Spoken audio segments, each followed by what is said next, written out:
이거 있네.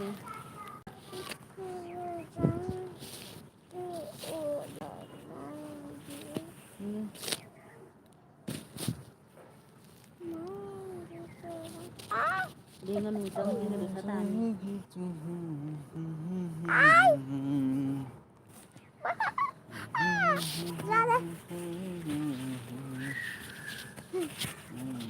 Mama. Jangan na. Ayo. Lại tha này. Kunin sa siya Lại, tao lại. Kunin sa siya Papa, sikat ang machine ako. Hello everyone, welcome back my new another vlog. Maya matu de elbi ho jara ke. Namin din ang nagawawa yala o na siduro ko. Tu yang tu. Elbi. Ako sila ke. Ini tam ke. Lagi komentar. Ayun, ito. Ba't ko siya ganyan? Ayan. Ba't ko siya ganyan? Lagi komentar. Pamu udah deh.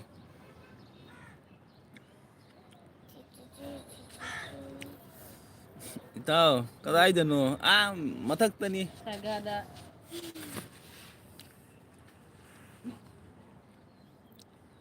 Liyang naman Bisa na may bamdar je. Ini mah, kambana kena hayal tu bro ay. Ito na. Ya, ay, nungai di bu ay. Duga yung comment pa na dang lab taba do yung comment pa sa din po. Siapa tu ni? Musa saya. Maya ngasi elbi tu jare matak ta phami ni ko. Ngsa sai, matak ta phum le. Oh, na bisa gi ya. Lai, nungai di ye. Acha. Ito, matak kadai da. Matak ro. Tuloge. Dinding matak ta. Matak ta ni ye. Pai di ye matak ta. Ini litro. No, ite. Ha? Ite.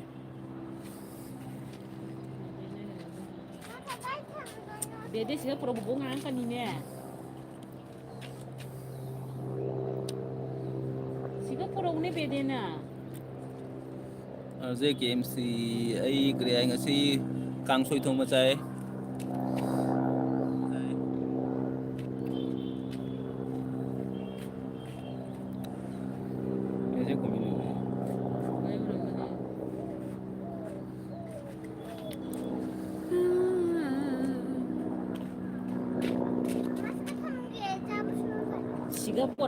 Kumain, Kamayam kumain kaya gaya kan lagi. So bisa nak kerja apa? Ini mah mau anu bi Mali yang pasai ay. Thank you. Thank you. Thank you. Kahai bang ray kaya mayam ini mah. Asa kay di ba siya? Makagi siya na matakta ganito. Mau anong binatin mau lirami ko siya. Alibi mau. Komen kung di tahu mayam itang ta lagi bahai ba ini. Langja bahai ba ini aja. Dengan saya bisa nak kerja kamba sab tahu bani nang di channel do ay dengan gi iba na dasa ni kadai dano ay matak ta. Komen lain na itaw yam makat lehe ngasidi. Noi berani ibu. Kera masa farman mukbang tu boleh. Masa apa jadi? Pizza na buat dia. Nah, kera farman ni masa. Masa kan noi di. Musagi mangala ko. Mình bị sắp bị trôn như sao bốn ba ba đi. Bạn bị sắp bị trôn. Sebagai laisabi kari matel. Jiso. Laisabi kari ming kauge. Mete nang ming kari kauge hai biro. Mayam da. Asita singa. Good. Kadai da koi di no. Koi de da matak tani de ba. System gibo matakta. Untuk bisa na ibai ada lagi. Kamana kara maibam komen to biro mo khang na ba ya. Acha komen to biro mo maibam khang na ba. Ya ibai se sunai giro ay. Acha. Bagaimana kara duk yang na chatlabo matakta. Tiket kak kare ba. Nahana tiket kak kare chat pagi na. Matakta talaga tiket kak kare. Meminta jangan 4 like dan RJ BD asalata. Hai mayam, macam minta keram dore. Keram dore. Ini dah keram dore, betul tak? Kram didi. Nanang saya mana? Iwari. Mukbang tau na ware mayam. Mukbang tau halay niya. Na tau nu ne na tau ye Naisabi fazay ay. Thank you ayro. Thank you, Nene. Ibay ga thadoglaga. Ibay ga thadoglaga. Oy ni ay mayam na thadogla mathana talagi ay khali ni ba.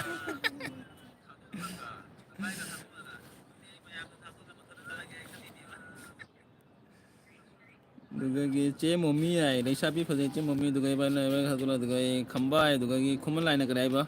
Itaw ngasi gelbi se Salman Khan ga Bagan Sirga kali Bagas Sirga male pagal gido male iba soirosu adum pau ita hoy time kai dida iba ham dono jalak alak ham dono kusi lebih na kare bete nusibi koi di sonte ni kamana ga jemo mi ngasi video komen to kibani ay dugagi iba ay dugagi asa do nungai tine arje ke dorage kaino nang chung nuan le mi nungai ti hayre sonda wa ne maya mai phom na lai mai phamu ne phadana phom mi jo dro phadana phamu salam mi na wa re na leng nam dare ta loi ba ga ma asa tha do ka de kuman lai ay dugagi chemo mita dugagi binot kari mathel chage ay dugagi che ganga nai for like inau nupa khurumjari che ay mathakta lai nungsa sai amna suka mathakta nungsa deni phami se isana na mukbang da di arje dei ine mana nungai as ai kai he noi mai hairak kanu ne kai mukbang ga thadok tare noi na nga ngai ai noi na hairak dei mukbang thado ni bo thagar man nai kai re he maya ngasi di nai thagra bani ai mukbang ga toro roi kai re tanu singa 40 rupees gogo akre ai super chat thank you ise ta nu na dugai khambana krai ba che ganga dugai momina krai bede khurumjari haibase nungsi khare ai thank you ni da Thank you, Nene. sana udine Thank you, Nene. thank you ni ne kai no ne pin to bo jate kai ni tu chu Papa pintong ni. pin to jate pin to jate mukbang da dugagi che ganga na khamba ina nupa khurumjari dugagi oh asa kapningi ko ai dugagi kana iba thoibi kari mathel charage dugagi khambana kare ba che ganga ai dugagi je tanuna 40 rupees super chat tawre dugagi thoibi na thank you je tanu dugagi thoibi sana kare ba ibai hawai ga yendem ga kangsoi chai ibai je dugagi che mumtana tanu ai dugagi bai kangsoi chai khambana kare ba tanu ai gi connect lai bro ai dugagi thoibi sana kare phagi to goni ne bungsu nei re ani mak full support ni ai दाल में कुछ काला है तारे Dad, kus kala. Welcome बेदे दुगगी तनु नीचे न करे सिस like दुगई इपाय न करे बिनोद करी कांग सोइनो है खुमन न करे चे है दुगई खमन न करे चे तनु सब ले ब्रो आई गाय सब ले ब्रो सब ले तरी सब ले नरो बेदे नंगी काजिंग ले दुका जहर के a thamure ba na काय This is right. फोन तो जो Em kể buộc tôi bảo. Phone तो tang khel loi सेट के जेंगे Papa, mama thăm chăm. दुगई के खमन करे चे तनु सब ले ब्रो आई गा दुगगी अगुना करे आई एलबिना आई फरे होय आई फरे एलबिना ibana yen oina chare nga cd thoibi ai o yen ru thongba be do kadai na ai ne ngasi kangsoi na chare dai bai ngasi kare kangsoi gi kare request mukbang nei ba dugi kangsoi na tau jarle daga thoibi sana na kare ai ba be do mai bam na kare ba request mukbang di taurak tri mali ai be dugi do kuman lai na kare ba ibai tomato alu je motor ga mai be de phamu phamaga udini na phamo Papa, itu kus ada ini se nak. phamo Uro. ude phamaga nga tang na yu oh iba kino dugagi on ay duga tibisana na guay dugagi taisi tanuna ekpam leite join toroglo litan torok ay duga chemo mita chemo mi ay dugagi bai wow Bisa. haurag goni ko bino duga gunna big sister ay dengar mana badal barsa bijuli saban nikapani itu ni mi mata tai mi na yan Papa, sometimes siguro naging kuto payo na. ah tahu tu dari dah Man, sweet ko. tahu Pagal by sa picture ni. Saban ka pa ni. होय चिसो मौसम छा ठाकुर जवानी होय मोटो below लबनापता below जोग दी below नोता below के होलो बानाबो होय दाया खो खाबी ओय दाया खो खाबी Ay, busy pa. होय माया खो खाबी होय माया खो खाबी Sini nang. Beda này đây ai. Con dừng xuống đó. Camera đó dừng camera đó.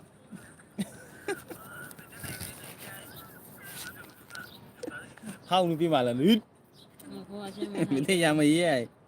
Nó chơi với nó em nó cái đấy. Ay, dare na. Kahino heng ang ito. Anh tôi chắc cây nói mày em. Anh tôi chắc cây nói tôi sẽ Elvin nè.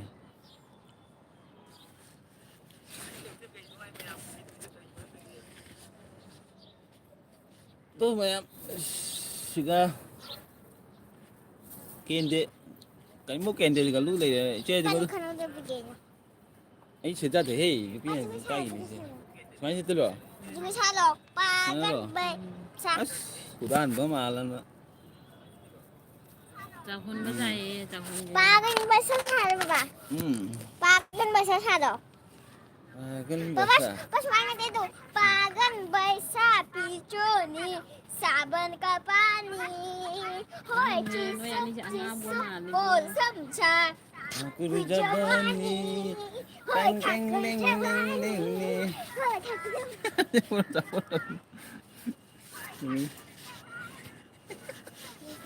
O kasada ni boy. Lang Ma.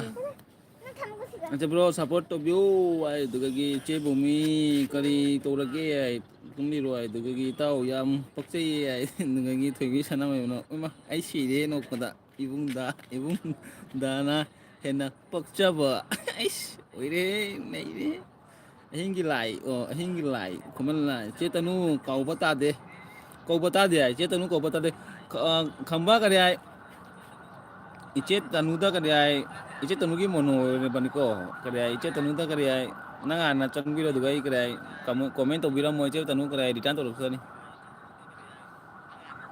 ha punsi se wai da ngam kara jangan lake akoi masak jangan labani na maya mapan gi masak jangan lake kara Pangi. ai gi kare ai masak to ni ko maya matak ta sini jare तो ये building ले hotel नहीं सारी से कहीं सिगाना कोई तो इचे ममिता सिगले रहे तो कोई गार्डन ले रहे गार्डन दिल में लगी गार्डन ले रहे एक ही गार्डन है तो कोई जुम्बू की गार्डन नहीं है कोई जुम्बू की नहीं पोत लेते हैं जी पोत हम लेते रहे अनुभव पोत था दी तब तो ना था कहीं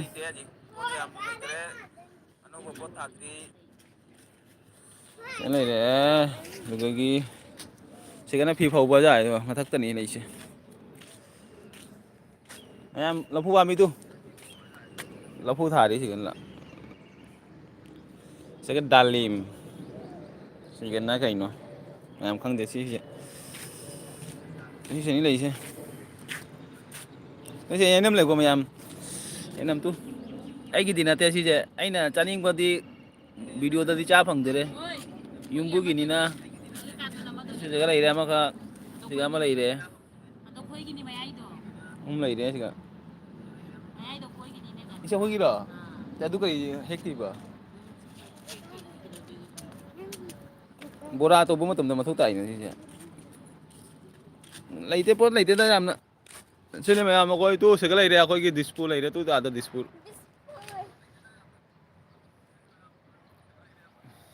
Dua sandal lagi tha, zoom lagi sandal, numit lagi sandal numit.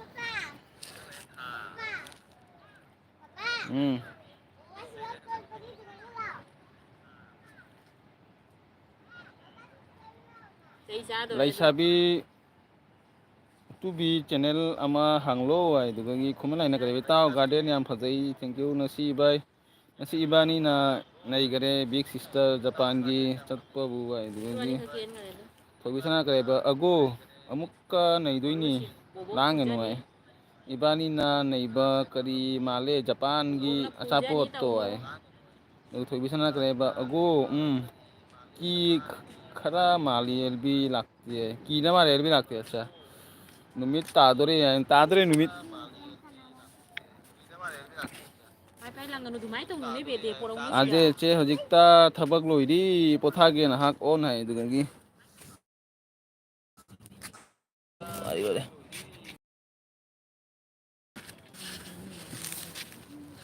Itaw yang rồi ta lùi salani ngatang này lùi salani sum thalai ni ta มา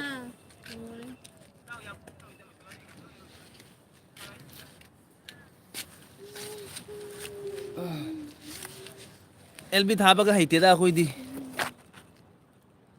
LB ge oza ka oi bangam diri ji ผมปากเทียบโบเลยเฮ้ย o garden yam phajai che mo mitana che garden yam phajai du ge gi kuman lai taw na ka na hak tha oi taw ai o yam ko ya tha roi ta lùi salani ngatang này ka โลบาปามบีอยู่โอ้ยคือว่าฮะ ดูด้วยโลบาปามบีด้วยอยู่มันคือได้อยู่ kai no ไอ้นั่นมันน่าคิดเลย yeah kai hau diri ga no ba pam ji ก็ได้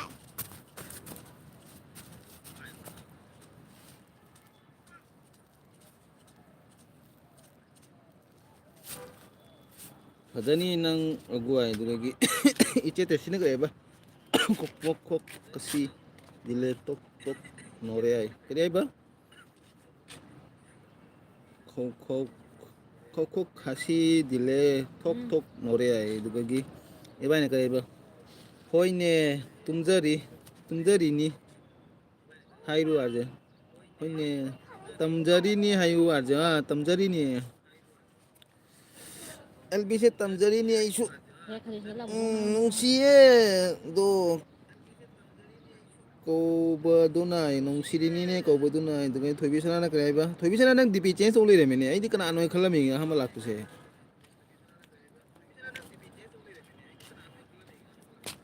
hoi het masi ai dugi o enam phajana howine iche enam na jam chaw de da pisak pisak pi enam ne na kre ai akoi polio tha da enam ni si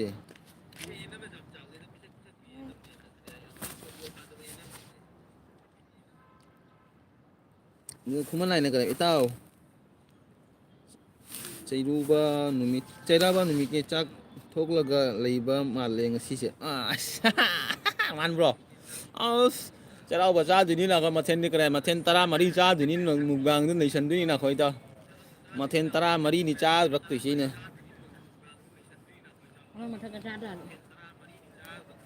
mathen tara mari na 11 da mathen do khoi charau ba gi จะหามาทำเดี๋ยวผู้ใหญ่ ja mathen do ja kun thrao oi hu dai kai พัด kai เจ de เฮ้ชีทบกับพัดใจนี่จังทบกับพยายเงา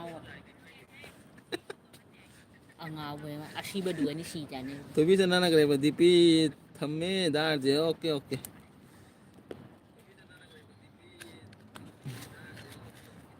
babui pokhai re daki boil kinyo আছে daki boilche চড়াই করে গড়ে থেকে কত শিল্পার বড়াই আয় কেরিনো আইছে জ্ঞান তা দেদা ก็เรานั่งดูจะบอกว่างานกันใช่ไหม বাবুই পোখাইরি ডাকি বলিছে চড়াই ডাকি বলেছে চড়াই কুড়ি গড়ে থেকে কত শিল্পার বড়াই บอกว่าขึ้นใจร้านนี่ 오 맞아 토비 아이 두개기 좀 있잖아 하이 시스터 두개 디케 나르지 디케 제 몸이다 그럼 저리 디개기 시스터 있잖아 그래 이따 몸이 밭 카이소니 아이 토비스나 디케 더 디게 아르제나 시디 암나 석 마이 생이 코아이 생 버리자 마산 노이 만 노이 레다 이바 묵방 거보다 먹을 것에 야 그래다 와래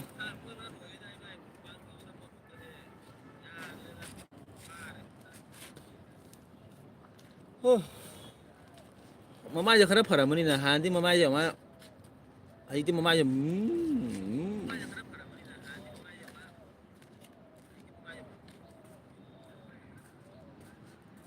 sắc xe phở giờ đấy này còn một bang tôi bây sắc xe cái này đô đô lẩu đấy nè ตรงนี้ไปเรียนมาคุ้มไม่เลยนะครับ được ngay thử xem cái này ba And like Dan RJ, thank you DK. Dugai bye a big sister dugai to bisana kare ba da RJ iche oinam na DP thammo haiba da ai shidore bo adu thammini ma ura muk lokthok toini ya cha cha RJ handak không được cái nào rồi. figure yam phajare andar figure yam phajare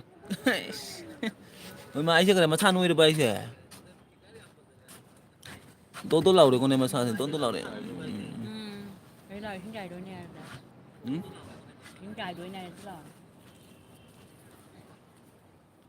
nó figure yam phajare dugai ogu bai ai dugai ogu bai mayam makha sa sigo mayam no ko cái bao năng gì đâu. 방새가 누르라 컬러 당신아 Bao luôn. 라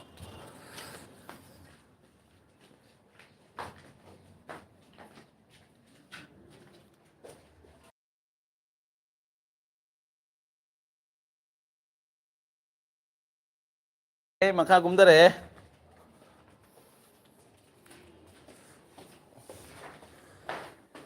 mayam mapan le bese angak pani ko mayam adu mayam mapan le lu khangang mani mapan ki awa awa ai se du ki mana de ayunga mapan ga mana de ai bese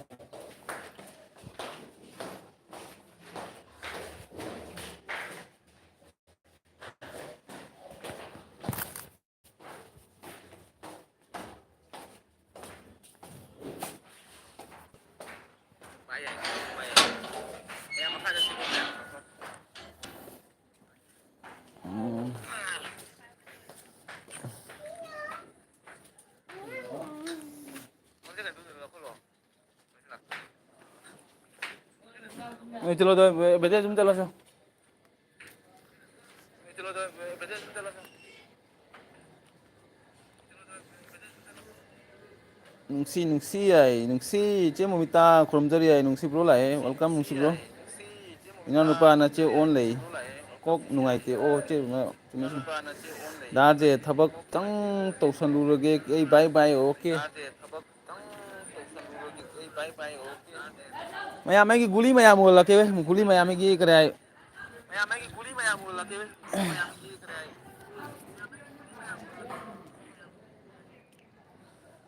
ai ki partner maya mo la ke kwa sa ki ke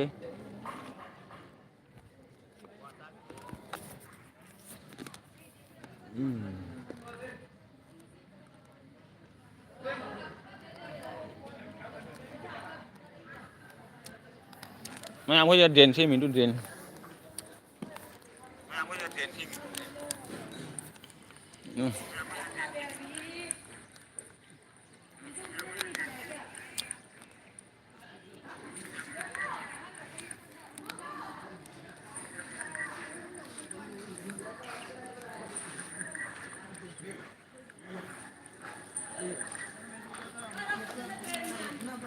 blue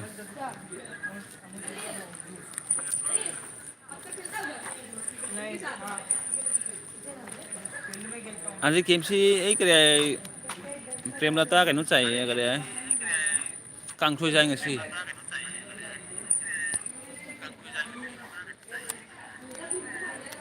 tôi làm video rồi ba mày amคนlàm video xem mi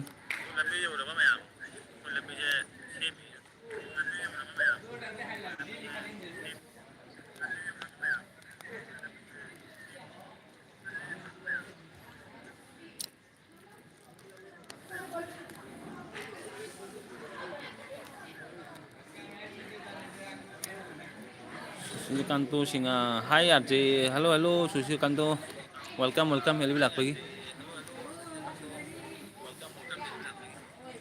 bây giờ vậy mấy em có tìm lại mấy em lại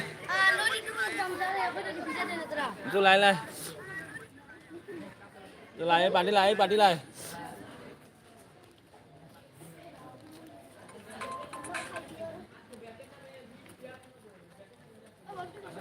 rồi mấy em hay rồi hay rồi thôi đừng hay rồi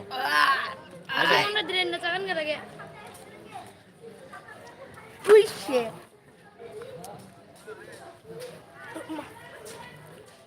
Nang mukbang tong ni ai ko tau ri da. Masana tawudra ga ibo ihe. Yam lang eh tau gi. Cái gì tao nang lap to ga.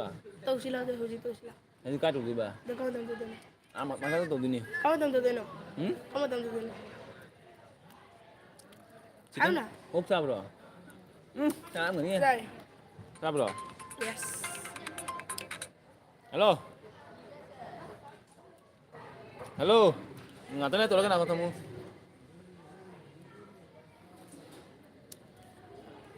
Ni phone number kena. Hai mày em tuh sih. Ni phone number kena dara. iPhone nama le bunang. Hai mày em tuh. Ai lik to ge. Nah, nomor itu jatuh. Hai mày em tuh. Ai en komenda mai number happy lagi. Dah itu tam. Tom keren nang mami. Bunda. Gunda. Tonton bunda. Tonton gunda nih mai mami. Tonton gunda. Ai chal lagi nang video suhap de. Sao? Video dapat ada sao deh. Suruh. itu দাগ বিশেষ দাগ এই তো দাগ এই দাগ মোটা গুলো ড্রেন তো বানাবো এই যে দাগ গুলো ড্রেন বানাবো কোথা থেকে মানুষ আমি কোথা থেকে Kita পুরো বারান্দা side guli ga mukbang ga toro oai tu sonda mam mukbang to ke da hai ko ni ai nong ma mukbang to hola ke mo ai ga ma ga du ga inga ma le ba ইয়ার কোনো mathak to hola ke nong ma mo ji exam hoi re ba du ki da mata to ja tre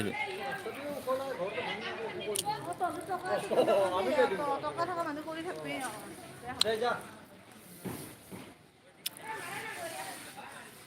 tale da LB ja mi leite usala sira ke non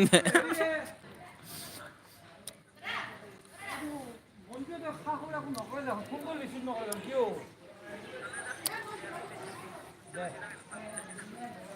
Ito lagi 8 lakh pura kare ai khoi kare ai LB hang ma 8 lakh pura price lakh pura na price lakh pura muk tong hai mu doi to hai ar je gi party ai gi party ni si ja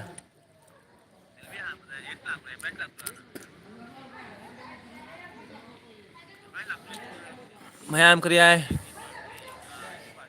ma'am के video तो notification लगते हैं तो ma'am तुम like तो video मुझको ma'am notification लगते हैं मैम हाई रखने को नोटिफिकेशन लगते वीडियो तो अंदर मेरा नोटिफिकेशन का नाम लगते हैं चैनल अच्छा हो मैम तुम नोटिफिकेशन लगते तुम रेगुलर जेंगे वीडियो में दिख रहे फंगिया बा तो बकरे आए मैंने दी नोटिफिकेशन लगते हैं मैंने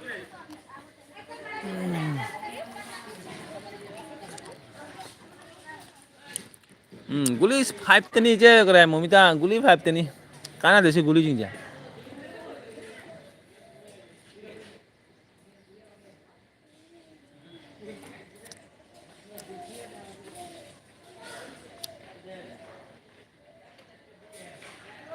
si LB je public tawro ye sum kare tha la sum tha ri ni public tawro ka thatuin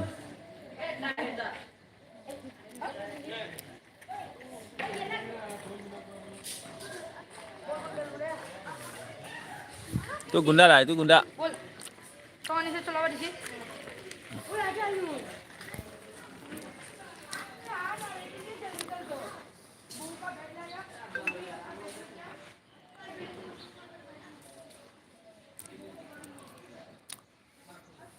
ma'am Luisa लगे को 30 मिनट फारे लुइसा लगे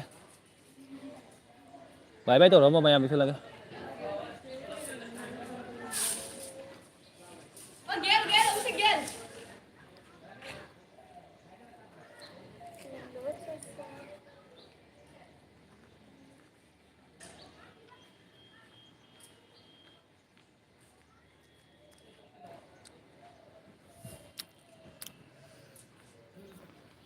मैम बाय बाय तो रसी बाय बाय है तो मो लुइसा लगे करिया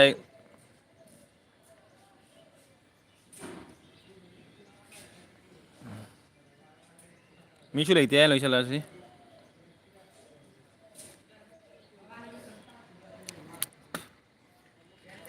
Kenang lady game ma'am comment तो मोरो बाय बाय तो मिरो मो लुइसा लगे तू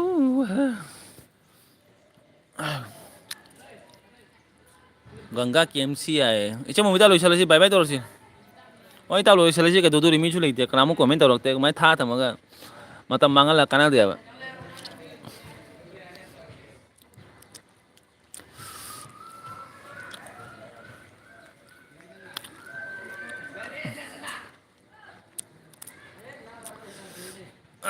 ꯍꯣꯏ ꯏꯇꯥꯎ ꯚꯥꯏ ꯃꯌꯥꯝꯒꯤꯁꯨ LB ꯆꯠꯄ ꯉꯝꯗꯕꯅꯤꯅ ꯃꯌꯥꯝꯁꯨ ꯂꯥꯛꯄꯁꯨ ꯈꯔ ꯈꯪꯗꯦ ꯂꯥꯛꯇꯦ ꯃꯌꯥꯝꯁꯨ ꯑꯗꯨ ꯂꯣꯏꯁꯤꯜꯂꯁꯤ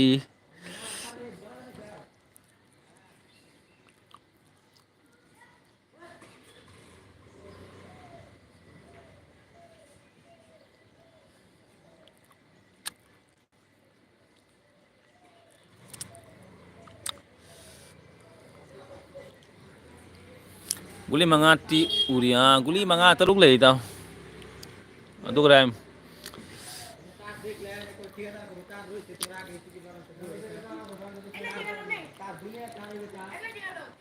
tuh mak tuh lai kan lai tuh gunda lah itu gunda tonton gunda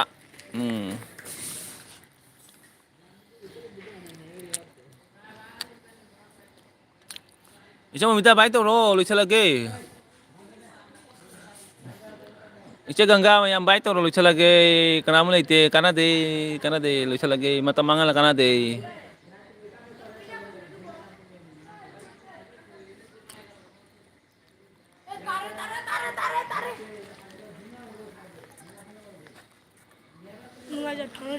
ha nang kay haning hayo je mayam da kay haning hayo kisu haning na ba enna kol comment taro je enna mukbam happy hoina ha mayam da habiro se mayam enna maki channel te comment taro je enna video da happy hoina mukbam da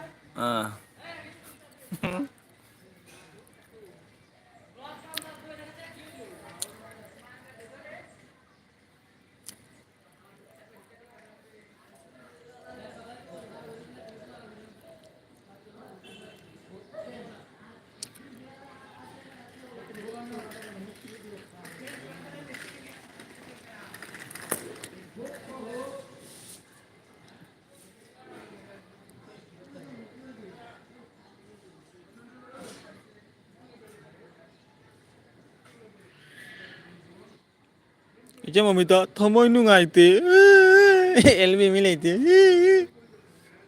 tu a khoi pet lai tu a tu pet la maming pet la ni je pet la tu a tu angak pa pet la ni je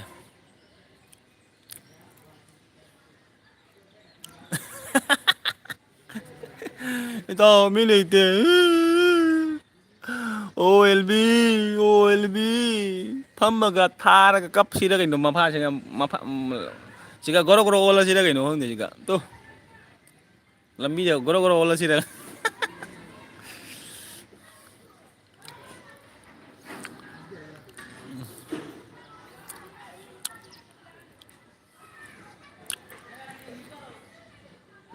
cấp lì vui tao cấp lì là kìa khả năng thì cấp lì तू मेरा दिल 시원한 타박 돌아 까나니다 이따 그래 유튜브 타도가 시원한 타박 돌아 시라 가이노 항데다 농마기 리싱 한번 방구라 짜망아 방구라 시원한 수로지 가이노 항데 하지라 수로지 농마기 짜망아 디 방가니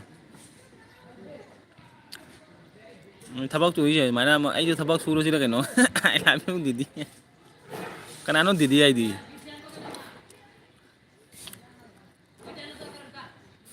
bye bye chứ mà bye bye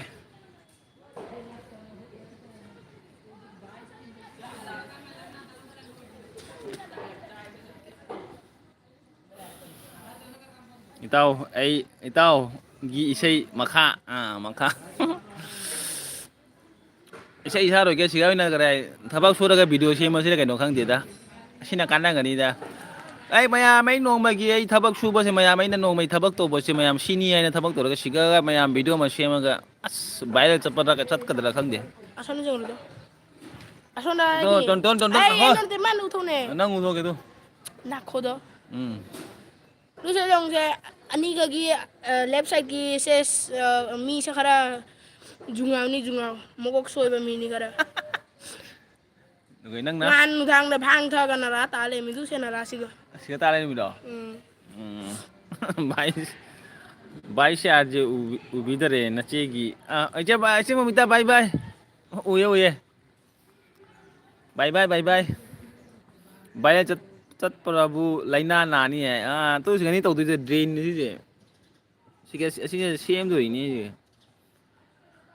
hello guys welcome back my new another blog. मैं आज मैं अभी ना दूसरा blog लेके आया हूँ क्योंकि मैं आज इधर मैं ड्रेन का काम कर रहा हूँ। मैं दो कराया है डेली का एक हाजिरा करता हूँ। मैं डेली का रोज़ का रूटीन है। मैं इधर एक काम करता हूँ तो मैं इधर काम करना आप लोगों को दिखाना है। तो मैं आप सबको मेरा वीडियो में आने के लिए धन्यवाद। मैं इधर वीडियो बना रहा हूँ, मेरा ये काम है। तो आप लोग सब लाइक कीजिएगा, सब्सक्राइब कीजिएगा और कमेंट कीजिएगा और वीडियो में शेयर कीजिएगा। तो मैं अभी काम करने वाला हूँ तो मेरा वीडियो देखिएगा और मेरा वीडियो को देख के नया अच्छा कमेंट दीजिएगा। मैं अभी वीडियो स्टार्ट करने वाला हूँ। सिगाई हौरागे नत्र मैम सिगागी इताव सिगाई हौदोरनि आइगी रूम सिगा लैरेना आइगी रूम सिगा लैरे सिगागी हौरागा सिगा थबक तौदोरनि पिसागा तिंगो गाड़ी भाड़ागा तिंगो सिगा थबक तौदोरनि इरोगी हिंदी न्यूज़ माने मुमिता सिस्टर नुंगारिबो थाजा वेलकम नुंगाइरिये थाजा दि नुंगाइ रेडोगी हिंदी न्यूज़ माले तावा रेडोगी हिंदी न्यूज़ ना नुंगाइरी ने थाजा करिजang जागे मैम थाजा लैसलागे बाय बाय तौर लैसलागे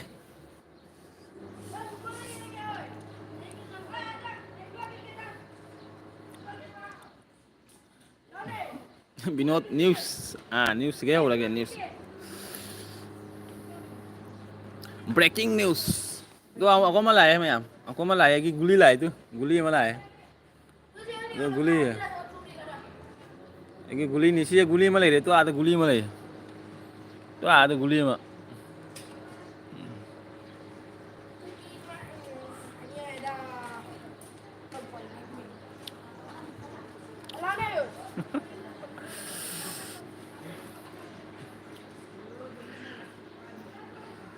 आप सभी को नमस्कार। मेरा YouTube चैनल में आने के लिए, मेरा न्यूज़ देखने के लिए। तो मैं रेडियो अभी इधर ख़त्म करता हूँ और नेक्स्ट रेडियो में आप लोग से मिलता हूँ। आज के लिए मैं ख़त्म करता हूँ। आज के लिए bye bye Bye-bye. Nungay ba mayroon kasi video sa di ko ay oksa ka to dori. Mila like share comment to video. Ante kayo di lor bo